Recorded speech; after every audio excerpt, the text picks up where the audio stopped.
Bom dia, amados irmãos. Que a paz do Senhor, a sabedoria do Senhor esteja com todos nós a partir desse momento. Aliás, um momento preciosíssimo, preciosíssimo. Na aula anterior, foram apresentados os aspectos essenciais de Mateus 6, do 9 ao 11, com explicações riquíssimas. Mas hoje nós vamos ver a parte que para muita gente é um tremendo incômodo. Mateus 6, do verso 12 ao 15. Está dentro da oração que Jesus ensinou. E essa aula de hoje é a parte 2, complementando a aula anterior. Vamos ver a oração do Pai Nosso. Vou conhecer um pouquinho mais. Mas tem um alerta. Ponto de vista nosso, de professores, que percebemos que as nossas aulas teriam que ser presenciais para podermos compartilhar olho no olho, interagindo com todos, esclarecendo dúvidas, dando uns pontos extras de entendimento e aprendermos com os alunos. Muitos deles têm muito mais conhecimento que eu. E a gente cresce junto. Nós devemos crescer juntos. E tem que ser meio aceleradinho por causa do tempo da internet. Ok? Santo Deus e Pai, prostrado na Tua presença, eu clamo, tem misericórdia de mim, pecador. Tem misericórdia de mim, Senhor. E apesar de mim, eu te peço, usa-me nessa aula para que todos nós, orientados e instruídos pelo Espírito Santo, possamos absorver o máximo da essência dos Teus ensinamentos, Pai. É para a nossa salvação, é para o nosso crescimento espiritual, é para o bem de todos nós, das nossas famílias, de cada um de nós, em todo tempo e em todo lugar. Amém? Vamos lá. Revista Compromisso, lição 8, do dia 27 de setembro de 2020.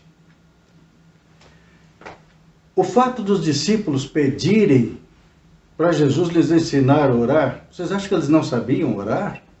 Eles estavam junto com o Mestre, o Filho de Deus vivo entre eles. Pai, Senhor, ensina-nos a orar. E ele ensinou.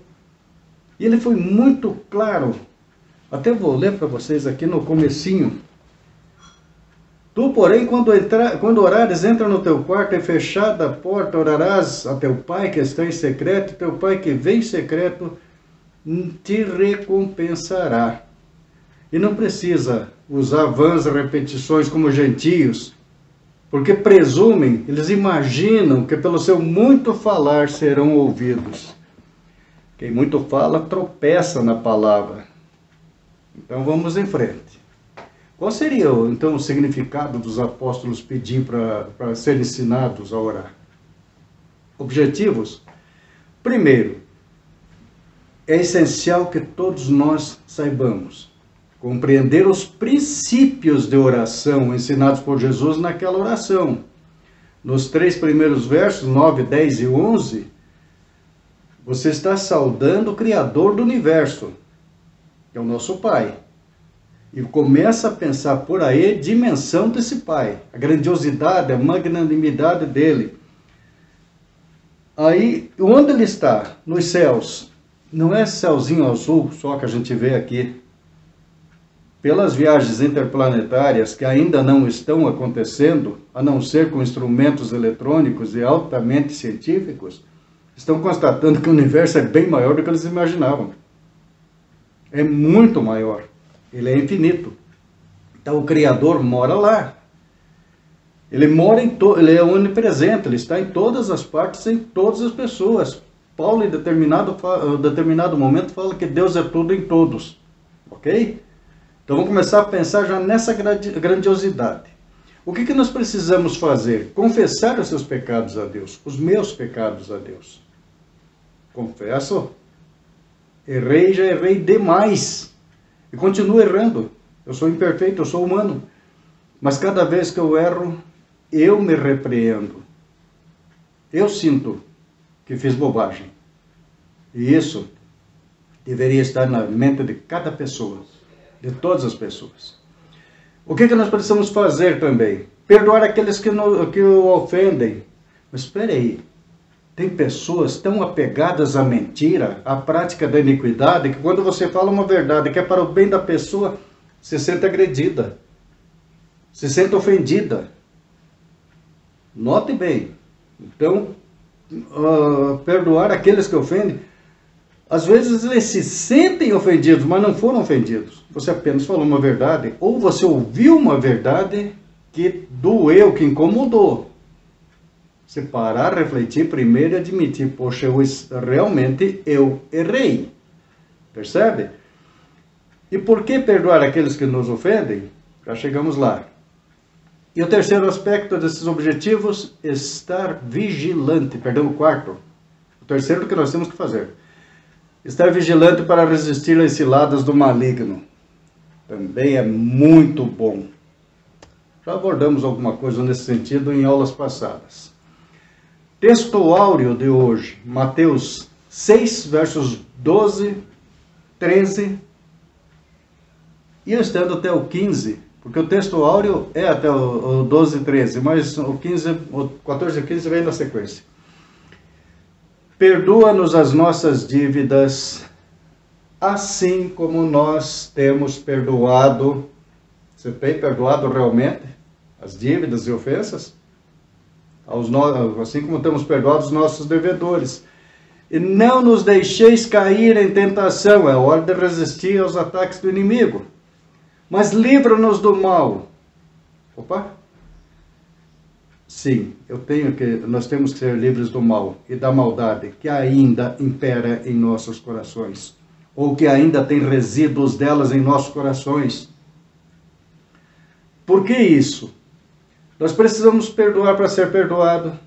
Nós devemos evitar as tentações para não cair em pecado. E precisamos ser livres do mal que nos condena, que esteja em nós. Porque cada um dá conta de si a Deus. Então, os nossos devedores, os nossos ofensores, eles darão conta disso. Percebem? E assim estaremos um pouquinho melhores, preparados para chegar lá, pois teu é o reino, o poder e a glória para sempre. Amém.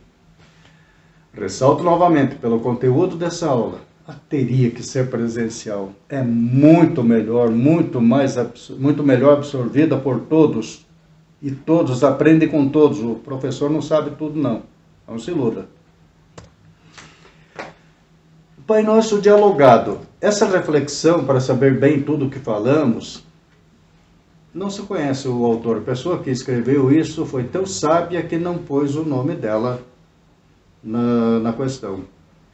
Publicado no blog Atitude de Aprendiz. E tem aqui o link para quem quiser conhecer. A apresentação é do Sulamita Macedo. Certo? Mas nós não temos como colocar o áudio dela aqui, o vídeo dela aqui. Então seria um diálogo entre um cristão comum, pode ser você, pode ser eu, qualquer um de nós, falando com Deus. Perdoai ele estaria orando e Deus interpelando ele. Olha só que interessante. Perdoai as nossas ofensas assim como nós perdoamos a quem nos tem ofendido. Meio no decoreba mesmo. E Deus pergunta, e o seu irmão desprezado? Pensa um pouco, você falar isso que está escrito ali, você orar e não lembrar do irmão que você desprezou, daquele irmão que a gente acusou injustamente, ou daqueles que nós achamos que nos ofenderam. Pensa um pouco. Na frase seguinte, o cristão estaria...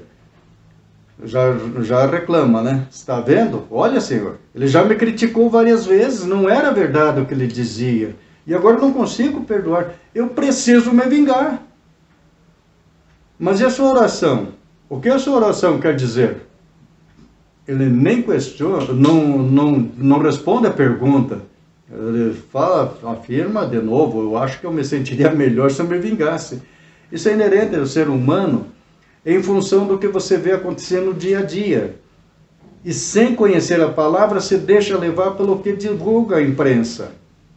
Ah, o cidadão fez mal para não sei quem lá, causou um dano, etc. O cara se vingou. Bem feito. Esse bem feito, cuidado, é uma imprecação, porque bem é coisa boa. E bem feito seria perfeito. Mas é perfeito eu me vingar? Em Romanos 12 diz que não. Diz que eu devo perdoar aqueles que me ofendem, me agredem. Se tiver com sede, eu dou água para ele. Se tiver com fome, eu dou alimento para ele. Mas, quando eu faço isso, ajudando aquele que me agrediu, que me causou danos, estou amontoando brasas vivas na cabeça dele. Você acha que é carvão aceso que põe em cima da cabeça? Não. Faz a consciência da pessoa ferver, se tornar incandescente. Aquilo começa a queimar na cabeça, na mente da pessoa. Poxa vida, caramba, eu fiz mal.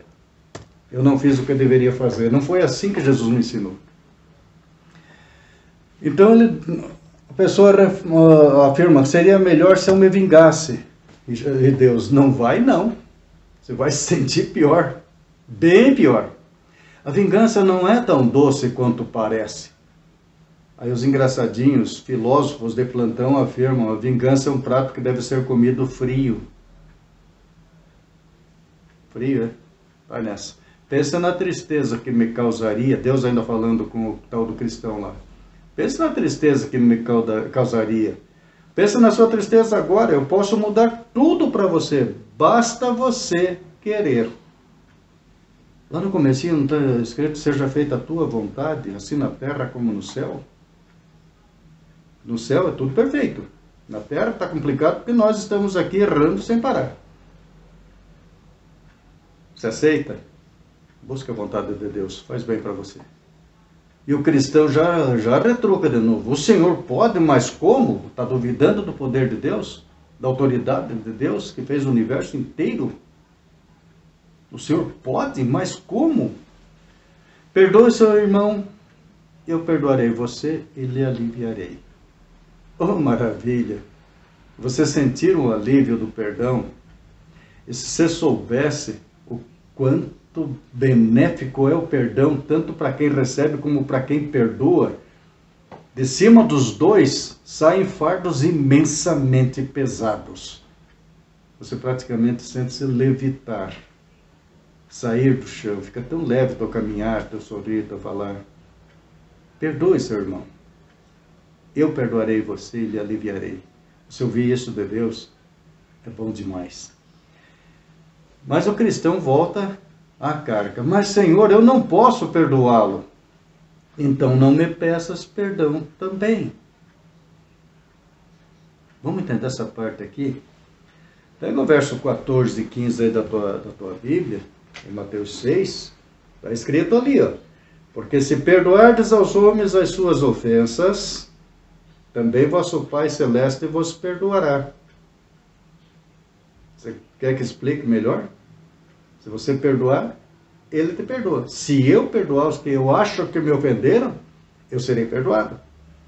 Se, porém, não perdoardes aos homens as suas ofensas, tampouco vosso Pai perdoará as vossas ofensas. Olha o quanto é crucial esse ponto. E o cristão, mais uma vez o Senhor está certo. E Deus, ainda não terminamos a oração. Prossiga. E o cristão continua. Na frase seguinte da oração, ele rezando.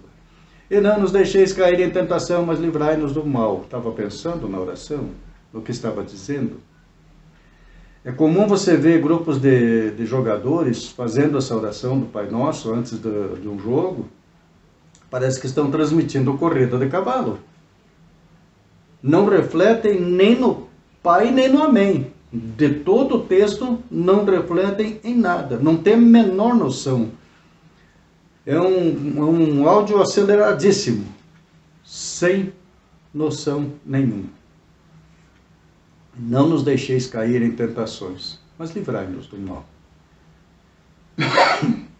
Ótimo, vou fazer justamente isso, mas não se põe em situações onde possa ser tentado. O que o Senhor quer dizer com isso? E Deus deve ter dado um tempinho para ele pensar. Deixe de andar na companhia de pessoas que o levam a participar de coisas sujas, intrigas, fofocas. Abandone a maldade, abandone o ódio. Isso tudo só vai levá-lo para o caminho errado. Vingança, prática da iniquidade, não faça isso. Não use tudo isso como saída de emergência. E o cristão, eu não estou entendendo. Claro que você entende. Você já fez isso comigo várias vezes. Você entra no erro e depois corre para me pedir socorro. E o cristão, puxa, como estou envergonhado. Diga não às tentações. Não ameis o mundo, nem o que o mundo te dá.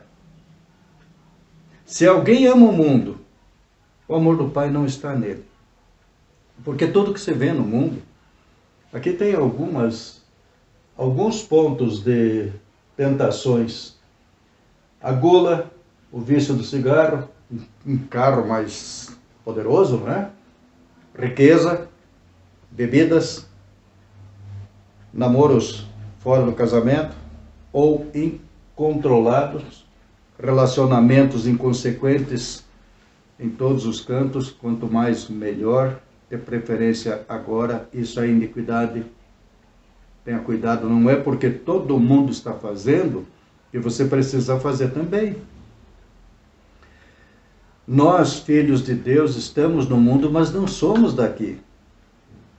Nós estamos reservados para uma outra dimensão espiritual e eterna. Todas essas coisas aqui são enganosas e não raro aqui é simbolizado um pedacinho de bolo, mas a gula, pela gula nós contraímos doenças danosas ao nosso corpo, que é templo do Espírito Santo. Pelos vícios fazemos o mesmo. Por aquilo que podemos ter e acumular, os vícios aqui e ali, e aqui também entra como vício, o relacionamento, agora já não é só entre homem e mulher, esculhambaram mais ainda, estão sodomizando tudo. Mas tudo isso, em função de tudo isso aqui, incluindo as drogas entorpecentes, levam a quê? A morte. A pessoa está se matando e não sabe. Está gerando ciúmes, está gerando desprezo, está gerando uma série de coisas tortas por causa das tentações. Nós temos que ter o autocontrole, domínio próprio. Eu sei que me faz mal, eu não vou fazer. Eu sei que me causa dano, eu não vou aceitar. Eu sei que eu posso prejudicar uma outra família, não vou praticar isso.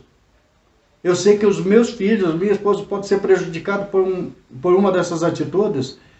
Eu não vou praticar. E não pratico mesmo. Ok? Então essa resistência você tem que ter, nós temos que ter. E aí Deus fala, quando o cristão fala que está envergonhado, Deus teria afirmado para ele nesse diálogo sem autoria. Todas as vezes que você me pede ajuda, logo eu te socorro, mas porém em seguida, você volta a errar novamente. Para mais uma vez vir tentar negociar comigo, perdão, Senhor, eu fui fraco, não sei o que, tenho que cair novamente. Uma hora você vai ter que assumir que mudou de vida realmente. Se esse povo se prostrar, se arrepender dos seus maus caminhos e deixar de me ofender, vai ter bênçãos. E o cristão, estou com muita vergonha, perdoe-me, Senhor. Eu preciso realmente refletir seriamente sobre a importância de orar de forma consciente e não mecânica e decorada. Não adianta se atropelar na oração. Não tenha pressa. Aliás, pode até ter pressa para começar a orar. Não tenha pressa em terminar. Deus tem todo o tempo para te ouvir. Mas Ele quer te ouvir quando você falar de todo o coração. Quando eu falar de todo o coração. Você já acordou de madrugada com vontade de orar por alguém e você não sabe quem, você começa a orar? E Deus vai alcançar a pessoa por quem você está orando. Apesar de você não saber nome, você está orando por uma situação e alguma pessoa que estava naquele momento, uma situação até de pensar em suicídio, de repente muda de ideia. Por quê? Você estava orando para que os suicidas deixassem essa ideia absurda de tirar a própria vida. E um anjo do Senhor vai lá, toca aquela pessoa em espírito e a pessoa muda de ideia e não comete a tolice do suicídio. Então, na hora de orar, esteja onde estiver, silencie, anule-se para os sons externos e conversa com Deus, em silêncio, pensando com todo o teu coração e orando de todo o coração. Deus, claro que eu perdoo, eu sempre perdoo a quem está disposto a perdoar também. Mas não se esqueça, quando você me chamar, lembre-se da nossa conversa. Medite em cada palavra que fala. Medite em cada palavra que fala. Agora termine sua oração. Então, o final da oração é o amém, mas só que antes tem aquele que nós já vimos dos versos 14 e 15. Perdão ao próximo é indispensável para sermos perdoados. Amém? Aí sim, vai se cumprir. Em quem perdoa, se cumpre aquilo que está lá em Jeremias. Das tuas transgressões não me lembro mais. Dimensões imprescindíveis em nossas orações. Dimensão 4. Lidar com a confissão e com o perdão. Verso-chave: e perdoa-nos as nossas ofensas ou dívidas. Qual foi o princípio que Jesus ensinou para proferir a parábola do fariseu e do publicano? A oração de soberba do fariseu e a oração sincera e simples e humilde do publicano. E as nossas orações, com quem elas se parecem? Com as do fariseu ou do publicano? Eu estou longe de ser ainda esse publicano, mas eu venho procurando me melhorar dia a dia, a cada vez que oro. Reflita assim em teu coração: para mim, o que significa perdoar? Essa frase, para mim, o que significa perdoar, anote para você pensar depois, no silêncio do teu quarto, ou onde você quiser ficar, às vezes no silêncio do carro. Para mim, o que significa perdoar? Para mim significa a palavra-chave para eu ser perdoado. Amém? Mateus 5:26. Em verdade te digo que de maneira nenhuma sairás dali enquanto não pagares o último ceitil. Essa frase é daquele credor incompassivo. Teve uma dívida de 100 perdoada, mas mandou açoitar e prendeu que devia só 10 para ele. Em verdade te digo que de maneira nenhuma sairás dali enquanto não pagares o último ceitil. Por quê? Ele já tinha sido perdoado e Deus provavelmente pôs isso no caminho dele para que ele lembrasse de perdoar os outros. Ele não perdoou. Dimensões imprescindíveis ainda, dimensão 5, perdoar aqueles que nos ofenderam. Versículo-chave: assim como também nós temos perdoado os nossos devedores. Se eu perdoar, serei perdoado. Se eu não perdoar, estou condenado. Bonita a palavra? Eu não gosto. Reflita em teu coração, pensando assim você mesmo, como eu estou fazendo agora. Para mim, o que é mais fácil? Pedir perdão ou perdoar? Pedir perdão é humildade, perdoar é um gesto nobre, é um gesto de grandeza. Mas não se ensoberbeça por perdoar, que aí você não está perdoando. E tem muita gente que diz que perdoa, mas é interessante. Se não viesse prostrado de joelho na minha presença, não me pedir perdão aqui, até chorando, eu não perdoo. Essa pessoa não tem a menor intenção de perdoar. E também não tem a menor noção de que não será perdoada. Precisamos todos sempre ter a mente e o coração atentos à palavra que oramos, aos ensinos de Jesus. É para nossa salvação, gente. Porque se perdoardes aos homens suas ofensas, também vosso Pai Celestial vos perdoará a vós. Está aí, nós já lemos, repetimos várias vezes. Isso é crucial, gente. Se não perdoardes, não seremos perdoados. Amém? Vamos em frente. Dimensão 6. Lidar com a tentação e com o maligno. Versículo-chave: não nos deixeis cair em tentação, mas livra-nos do mal. Aqui é para lidar com os passados, com os pecados do passado, do presente e do futuro. Quem disse que não era? Quem disse que não peca? Já pecou aí. Quanto aos pecados do passado, peça perdão a Deus. Confesse os pecados do passado e peça perdão a Deus. Está escrito que é assim. Quanto aos pecados futuros, pedir a graça divina para nos livrar de pecar. E para os pecados de agora, nós temos que ter autocontrole, domínio próprio, para nos livrarmos das tentações e para não cometermos aquilo que nos afasta de Deus. Dimensão 6, versículo-chave: não nos deixeis cair em tentação, mas livra-nos do mal. Opa, isso aqui ficou meio repetido. Mas perdão, não ficou repetido, é que tem aquele complemento embaixo. Jesus não ensinou pedir forças para enfrentar, mas que nos livre da tentação. Por quê? Para que não entreis em tentação. Na verdade, o espírito está pronto, mas a carne é fraca. E a tentação, meus irmãos, vem da parte do maligno. Toda a tentação vem da parte do maligno. Nós precisamos resistir ao diabo e ele fugirá de nós. Nós negando a aceitação, a tentação dele, Deus nos livra. E da oração ensinada por Jesus, quais princípios me tornarão melhor? Confessar os meus pecados a Deus? Perdoar aqueles que me ofendem? Me libertar do mal e maldade que existem em mim? Estar vigilante para resistir às cidades do maligno? Quais desses princípios me tornarão melhor? Eu creio que todos. Eu creio que todos. Naturalmente, alguns têm mais dificuldade neste primeiro, no segundo, no terceiro ou no quarto tópico. Mas todos nós temos que estar atentos nesses 4 aspectos. Ok? Momento de oração. Ajuda-me a perdoar quem me ofendeu ou magoou. Ou aqueles que achamos que nos ofenderam e magoaram. Apaga do meu coração a mágoa, o ódio, o rancor. E de preferência, a sede de vingança. Tira isso de nós.